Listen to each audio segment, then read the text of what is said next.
Hi అండి. Welcome to my channel. ఈరోజు మీ అందరికీ మా తులసి మొక్కను చూపిద్దామనుకుంటున్నాను. చూడండి, మా తులసి మొక్క ఎంత గుబురుగా, ఎంత బాగా, ఎంత ఫ్రెష్‌గా, ఎంత హెల్తీగా ఉందో చూడండి. నేనైతే తులసి కోటలో చిన్న శివలింగం పెట్టుకొని పూజ చేస్తున్నానండి.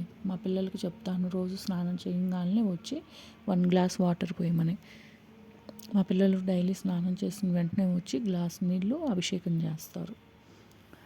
మా తులసి కోట ఇంత గుబురుగా పెరగటానికి కారణం పైన తులసి విత్తనాలు వస్తాయి కదండి, సీడ్స్. వాటిని తుంచేస్తూ ఉండాలి మంత్లీ వన్స్. అలా తుంచేస్తూ ఉంటే తులసి మొక్క చాలా గుబురుగా పెరుగుతుంది. డైలీ తులసి మొక్కకు వాటర్ ఇవ్వాలండి. డైలీ వాటర్ ఇచ్చుకుంటూ ఈ పైన వచ్చిన సీడ్స్ వస్తాయి కదండి, ఆ సీడ్స్ని తుంచేస్తూ ఉంటే తులసి మొక్క చాలా హెల్తీగా గ్రోత్ అవుతుంది, గుబురుగా వస్తుంది.